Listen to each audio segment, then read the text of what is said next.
दलित तो ना पहले बटा था, ना अभी बटा है और ना आगे बटेगा। दलित हजारों साल से केवल पिटा है। आज की जो सरकार बैठी हुई है, नंगी बुरी गूंगी ऐसे सरकारें जो दीन दुखी दरिद्र गरीब व्यक्ति के अधिकारों का हनन कर देती है, उनको कुचल देती है और उन पर शोषण और अत्याचार करती है। उसके लिए हम ईंट से ईंट बजा देंगे। जिस दिन बहुजन समाज जाग गया, ये सोया हुआ शेर है, जिस दिन जाग गया उस दिन इनको भागने का रास्ता नहीं मिलेगा।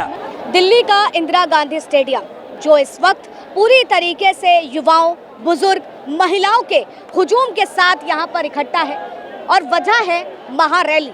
किसकी महारैली वो आपको बता देते हैं। आजाद समाज पार्टी जो निकली है एक नेतृत्व को लेकर के, जो निकली है बहुजन के उद्देश्य को लेकर के, जो निकली है उन तमाम जमीनी स्तर मुद्दों को उठा करके और दलितों को आरक्षण मिलने वाले उन तमाम चीज़ों। लेकिन सवाल ये है कि जब हम चंद्रशेखर को एक युवा नेता बतौर देखते हैं तो आज यहाँ पर पहुँचने वाली जनता उनकी छवि को कैसे देखती है और क्या कुछ मांगे वो लेकर के यहाँ पर आई है। क्या नाम है ताऊ?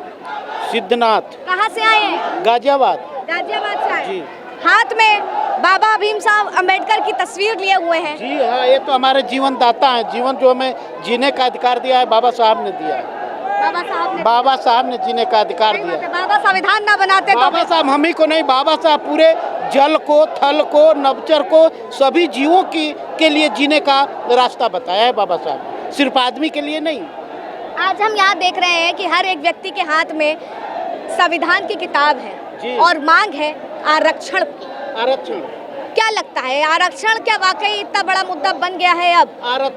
आरक्षण हमें कोई भीख में तो मिला नहीं है और हमें किसी जाति बिरादरी के भी नाम पर नहीं मिला है। हमें तो मिला है छुआछूत के आधार पर, छुआछूत के आधार पर आरक्षण मिला है। और अभी भी आज भी 70 के आसपास हो गया है या 70 से ज़्यादा हो गया है इस देश को स्वतंत्र हुए, लेकिन अभी तक हमारे जो दलित शोषित और पीड़ित हैं, अल्पसंख्यक हैं, उनके साथ आज भी मतलब कि दुर्व्यवहार किया जाता है। उनकी बहन बेटियों के इज्जत के साथ खिलवाड़ किया जाता है। हमारे अल्पसंख्यकों के लोगों को मार दिया जाता है। इस तरह का अत्याचार होता है। इस अत्याचार के जोर और जुल्म के आज देख रहे हैं कि मात्र थोड़े समय के लिए क्या लगता है कि बहुजन समाज पार्टी भी तो आप लोगों के हित के लिए लड़ रही थी? बहुजन समाज पार्टी चाहे भीमराव अंबेडकर, जितने भी संस्थाएं बहुजन समाज की है, हम सब एक हैं।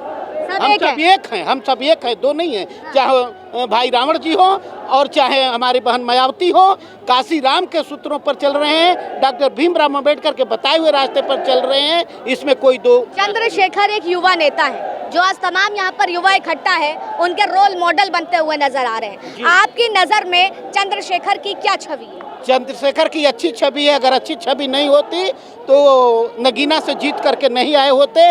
और आज वो हर संघर्ष में जितना भी जुर्म और जाति होती है, हर संघर्ष में हमारे साथ चंद्रशेखर हैं। आपके मन में क्या छवि है उनकी? इसको छोड़ो। हाँ, चंद्रशेखर जी के लिए हमारी ऐसी छवि है कि पूरे भारतवर्ष के अंदर जो चंद्रशेखर जी ने अपना बीड़ा उठाया संविधान की रक्षा के लिए, SC/ST के जो उनके अधिकारों के लिए, और कॉन्स्टिट्यूशन में जो अधिकार दिए हैं बाबा साहब ने, उनको एकदम सुदृढ़ और संकल्प अवस्था से जो चंद्रशेखर जी ने कहा वह अति ही सराहनीय है और पूरे राष्ट्र के लिए वह एक बहुत भले की बात है। कहाँ से आए हैं आप? हम कोटा राजस्थान से आए हैं। राजस्थान से? आपकी भाषा से झलक रहा है राजस्थान का। और हम चंद्रशेखर जी के साथ हैं, बाबा साहब के विचारों के, उनके विचारों की क्रांति के साथ है। अब मैं डॉक्टर घनश्याम मेघवाल, मैंने PhD दलितों पर ही PhD की है अभी 2020 में और दलितों पर ही मैं काम कर रहा हूँ। और उन चंद्रशेखर जी के साथ मेरा मिशन, मैं अब सर्विस के बाद भी पूरा समय प्रचारक की तरह रहकर और पूरा समय में इस बाबा साहब के विचार के लिए और जो बहुजन समाज है उनके अधिकारों को, आज की जो सरकार बैठी हुई है नंगी बुरी गूंगी ऐसे सरकारें जो दीन दुखी दरिद्र गरीब व्यक्ति के अधिकारों का हनन कर देते हैं, उनको कुचल देती है और उन पर शोषण और अत्याचार करते हैं। उसके लिए हम ईंट से ईंट बजा देंगे। ठीक है। अच्छा, एक सवाल बताइए, आपने कहा आपने दलितों पर PhD करी है, अगर हम भारत की वास्तविकता देखें और भारत की उस परत को समझना चाहें तो अभी वर्तमान में क्या स्थिति देखते हैं? भारत की स्थिति आज 75 ईयर्स के बाद, 75 साल के बाद भी आज इन दीन दुखी दरिद्र दलितों की स्थिति में विशेषकर कोई सुधार नहीं हुआ है। आज भी 100% जो लोग हैं उसमें 6% लोगों को इन्होंने सरकारी नौकरियों में भरा है और बशर्ते जो अन्य जो है बैकलॉग उसको भी इन्होंने स्वर्णों से भरा है। आज सुप्रीम कोर्ट में देख लो, हाई कोर्ट में देख लो, विश्वविद्यालय में देख लो और कहीं जनरल मैनेजर देख लो, उनकी संख्या आज भी 0% में है। तो दलितों की बात जो है आज तमाम राजनीतिक दल भी करते हैं और कोई यहाँ पर बात करना चाहेगा, बोलेगा कैमरे पे। दलितों की बात जो है लगातार, दलितों की बात अक्सर हर पार्टी उठाती है। अभी उत्तर प्रदेश के चुनाव में भी देखा गया, विधानसभा चुनाव में भी, सॉरी लोकसभा चुनाव में देखा गया, पीडीए का बड़ा मुद्दा उठा था। तो अब पीडीए भी बना, दलित वहां पर भी बटा, ऐसा कहा गया। क्या लगता है कि दलित बटा था? दलित तो ना पहले बटा था, ना अभी बटा है और ना आगे बटेगा। दलित हजारों साल से केवल पिटा है और अब वो जाग चुका है और अब जागा है तो ऐसे जागा है कि इन सवर्णों को जहाँ के ये मूल निवासी है इनको वहाँ पहुँचा के रहेगा। तो आज की महारैली कोई क्रांति लिखेगी? क्रांति पूरी दिल्ली नीली हो गई है, जगह रखना नहीं है पैर के अंदर है। आज जो भाई चंद्रशेखर ने कॉल की है और जो इन्होंने बीजेपी वालों ने जो रामलीला मैदान में उसको क्रॉस किया है और यहाँ पर भेजा है, यहाँ जगह ही नहीं है। ऐसे 4 स्टेडियम के अंदर हमारा बहुजन समाज इकट्ठा नहीं हो सकता। ये इससे बहुजन समाज से बीजेपी गवर्नमेंट घबराई हुई है और भाई चंद्रशेखर जिस तरीके से समाज के बीच में दहाड़ते हैं, पार्लियामेंट में दहाड़ते हैं, ये चंद्रशेखर जी से मतलब घबराए हुए लोग हैं। आने वाले टाइम के अंदर बहन मायावती और चंद्रशेखर जी एक साथ मिलकर बहुजन समाज को जगाने का काम करेंगे और जिस दिन बहुजन समाज जाग गया, ये सोया हुआ शेर है, जिस दिन जाग गया उस दिन इनको भागने का रास्ता नहीं मिलेगा। मुझे एक जवाब दीजिएगा, थोड़ा सा कंट्रोवर्सी हो जाएगा मेरा सवाल।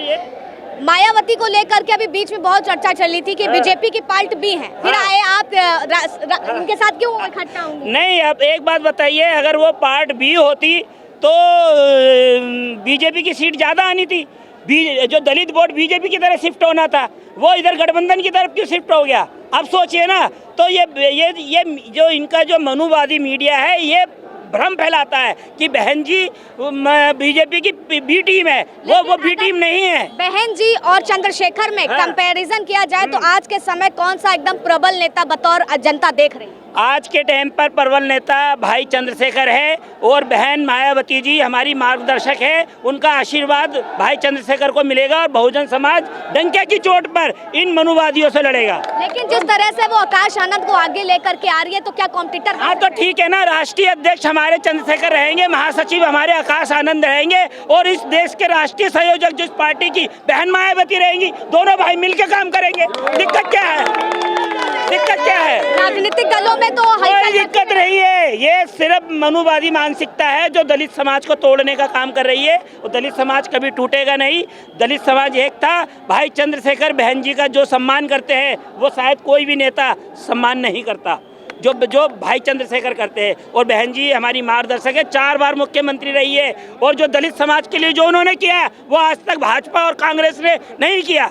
लेकिन बात तो कर रहे हैं ना, अब करने की करेंगे ना। ये तो धोखा है, पीडीए एक धोखा है। इन लोगों ने पीडीए धोखा है। अगर धोखा नहीं होता आज जो कोर्ट ने हमें आरक्षण से बैकआउट किया है, क्यों नहीं वो संविधान लेकर के क्या नाम है कि अखिलेश बोले, वो तो आए तो साइकिल लेकर के बोले, कहीं शंकर का फोटो लेके बोल रहे हैं तो कहीं क्या नाम है कि त्रिशूल लेके फरसा लेके बोल रहे हैं। राहुल बोल रहे हैं। ये अब राहुल जी हो शंकर की फोटो लेके बोल रहे हैं, संविधान का फोटो लेकर के। अमेरिका में बैठे आरक्षण का मुद्दा उठा रहे हैं। अमेरिका खत्म करने के लिए बोला था राहुल जी ने, खत्म कर देंगे।